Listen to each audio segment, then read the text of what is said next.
शहर आई देहाती बहू। हाल ही में रोहन की शादी निर्मला नाम की लड़की से हुई थी। निर्मला गांव की लड़की थी। रोहन के पिता और निर्मला के पिता दोनों बचपन के दोस्त थे। उन्होंने बचपन में ही एक दूसरे से वादा कर लिया था कि दोनों बच्चों के बड़े होते ही उनकी शादी करवा देंगे। इसलिए वादे के अनुसार रोहन के पिता निर्मला को अपनी बहू बनाकर घर ले आते हैं। निर्मला अपने साथ अपनी गाय भी लेकर आ जाती है और उसे घर के आंगन में बांध देती है।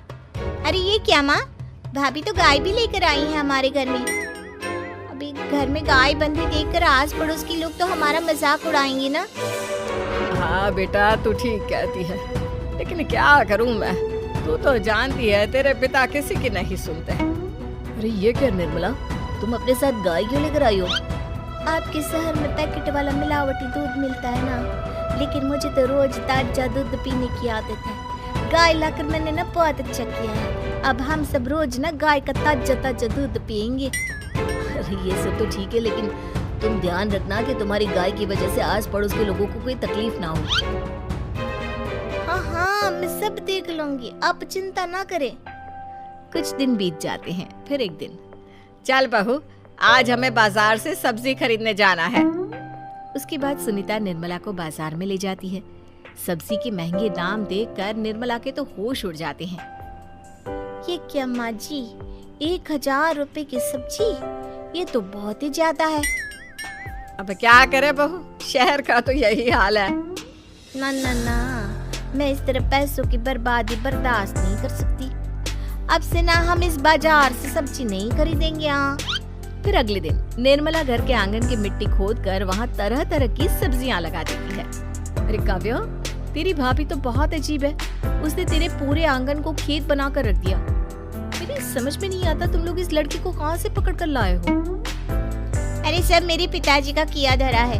सालों पहले अपने दोस्त से किए वादे के चलते उन्होंने उस गवार को हमारे गले बांध दिया। अरे तेरी भाभी सच में एक नंबर की गवार है, उसे तो ढंग के कपड़े पहनने तक नहीं आते, ऊपर से उसने तेरे घर को गांव का तबेला बनाकर रख दिया है।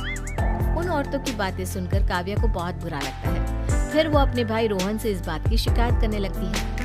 रोहन निर्मला को समझाने की बहुत कोशिश करता है, लेकिन निर्मला के आगे उसकी एक नहीं चलती। फिर एक दिन रोहन निर्मला को एक शादी में ले जाता है। सभी मेहमान खाना खाने में व्यस्त थे। उधर रोहन भी अपने दोस्तों से गप्पे लड़ाने लगता है। तभी निर्मला तंदूरी चिकन के स्टॉल से ढेर सारे लेग पीस उठाकर अपने पर्स में डालना शुरू कर देती है। घर जाने के बाद इसे फ्रिज में रख दूंगी और कल सुबह मैं चीज सिखाऊंगी। फिर खाना खाने के बाद दोनों पति पत्नी वहाँ से जाने लगते हैं, लेकिन तभी दुल्हन का भाई उन्हें रोक लेता है। अरे ये सब क्या है? मैंने यहाँ खाना खाने के लिए सबको बुलाया था, खाना चोरी करने के लिए नहीं। तुमने पर्स में जो चिकन के लेग पीस छुपा रखे ना, चलो बाहर निकालो उन्हें। दुल्हन का भाई फौरन निर्मला से पर्स छीनकर सारे लेग पीस बाहर निकाल लेता है। मैंने इतना खर्चा करके खाने पीने का इंतजाम किया है और तुम हो कि यहाँ से खाना चोरी करके ले जा रही हो? शर्म आनी चाहिए तुम्हें। वहाँ मौजूद सभी लोग निर्मला को भला बुरा कहने लगते हैं। अपनी बेइज्जती होते देख रोहन दुल्हन के भाई से माफी मांगकर निर्मला को घर ले आता है। निर्मला, आज तुमने सबके सामने मेरी नाक कटवा दी। आखिर तुम्हें चिकन के पीस चुराने की जरूरत क्या थी? मुझे माफ कर दीजिए रोहन जी। दरअसल ना, हमारे गांव में जब भी शादी होती थी तब मैं और मेरी सहेलियां इसी तरह शादी से ढेर सारा खाना लेकर आते थे। मुझे नहीं पता था कि मेरी इस गलती से आपकी इतनी बेइज्जती हो जाएगी। मुझे माफ कर दीजिए, आज के बाद ऐसी गलती कभी ना करेंगे। इतना कहकर निर्मला रोने लगती है। निर्मला को रोते देख रोहन का दिल पिघल जाता है और वो उसे माफ करके गले लगा लेता है। इस तरह कुछ दिन बीत जाते हैं। फिर एक दिन रोहन उदास होकर घर लौटता है। रोहन के कपड़े बुरी तरह फटे हुए थे। अरे बेटा, ये सब क्या है? किसी के साथ मारा पीटी हो गई है क्या? नहीं माँ, आज हमारी जिंदगी का सबसे बुरा दिन है। म्युनिसिपालिटी वालों ने हमारी दुकान तोड़ दी। आज से हमारी आमदनी पूरी तरह बंद हो गई। ये भगवान, हमने तो किस्त पर ढेर सारा सामान ले रखा है। अब हम सारे सामान की किस्त कैसे चुकाएंगे? मेरी तो सोचने समझने की शक्ति ही खत्म हो गई। पता नहीं आगे हमें और कितनी मुसीबत झेलनी पड़ेगी। आप सबको ना चिंता करने की जरूरत ना है, मैं सब ठीक कर दूंगी। तो कहना क्या चाहती है बहू? हम ना बोल कर नहीं बल्कि करके दिखाएंगे। हाँ, उसके बाद निर्मला अपने पिता को फोन करके गांव से 5 गाय मंगवा लेती है और फिर अगले दिन निर्मला सभी गायों का दूध निकालकर बड़े बर्तन में भर लेती है। तुम ये सब क्या कर रही हो निर्मला? मेरी तो कुछ समझ में नहीं आ रहा। हम ना इन गायों का दूध बेचने जा रहे हैं। उसके बाद हमारे पैसों की समस्या खत्म हो जाएगी। हे भगवान, बस यही दिन देखना बाकी रह गया था। भाभी दूध वाली बनकर दूध बेचेंगी तो मोहल्ले में इज्जत क्या रहेगी हमारी?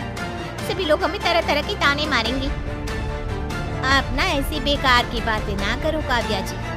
जब जेब का पैसा और पेट की रोटी छिन जाती है तो इंसान पहले अपने और अपने परिवार के बारे में सोचता है। और वैसे भी जिस काम से हमारा घर चले उसकी कभी ना बुराई नहीं करनी चाहिए। फिर निर्मला दूध के 2 बड़े बर्तन साइकिल के दोनों तरफ लटकाकर मोहल्ले में घूमने लगती है। दूध ले लो, दूध, गाय का ताजा ताजा दूध ले लो, बिना मिलावट का शुद्ध दूध ले लो। चलो चलो आओ भाई, जल्दी ले लो। तभी निर्मला के पास कुछ और भी आती है। अरे तुम तो सुनीता की बहू हो ना, तुम इस तरह सड़क पर दूध क्यों बेच रही हो? निर्मला उन दोनों औरतों को अपने घर के हालातों के बारे में सब बता देती है। देखिए, मैंने ना अभी अभी गाय का ताजा दूध निकाला है। आप सब तो रोज पैकेट का दूध पीती हो, आज गाय का ताजा दूध पी कर देखिए, इसकी ना बात ही कुछ और है। हाँ बहू, मुझे तुम्हारी बात समझ में आ गई। लाओ, मुझे 2 लीटर दूध दे दो। उस औरत की देखा देखी बाकी औरतें भी निर्मला से दूध खरीदना शुरू कर देती हैं। थोड़ी ही देर में निर्मला सारा दूध बेचकर ढेर सारे पैसे इकट्ठे कर लेती है। उसके बाद निर्मला घर जाकर सारे पैसे अपनी सास को बता देती है। अरे बहू, इतने सारे पैसे! सच में तेरा आइडिया तो काम कर गया। अरे माँ जी, आप तो बस देखती जाइए, कुछ ही दिनों में मैं अपने घर की सारी समस्या खत्म कर दूंगी। हाँ। फिर अगले दिन से निर्मला गायों के गोबर से ढेर सारे उपले तैयार करके बेचना शुरू कर देती है। निर्मला को पैसे कमाते देख रोहन के अंदर भी हिम्मत आ जाती है और वो भी दूध बेचने का फैसला करता है। निर्मला के कहने पर उसके पिताजी कुछ और गायों का बंदोबस्त कर देते हैं। इस तरह दोनों पति पत्नी मिलकर दूध बेचना शुरू कर देते हैं। कुछ ही महीनों में उनका दूध का व्यापार खूब फल फूल जाता है। इसके चलते रोहन एक बड़ी दूध की डेयरी भी खोल लेता है। पिताजी, जब आपने निर्मला से मेरी शादी करवाई थी तब मैं मन ही मन आपको कोसा करता था, लेकिन आज मेरी समझ में आया कि आपका फैसला बिल्कुल सही था। आज अगर निर्मला ना होती तो पता नहीं हमारा क्या हाल होता। हाँ बेटा, तू ठीक कहता है। हमारी बहू ने तो हमें उजड़ने से बचा लिया। भगवान ऐसी बहू सबको दे।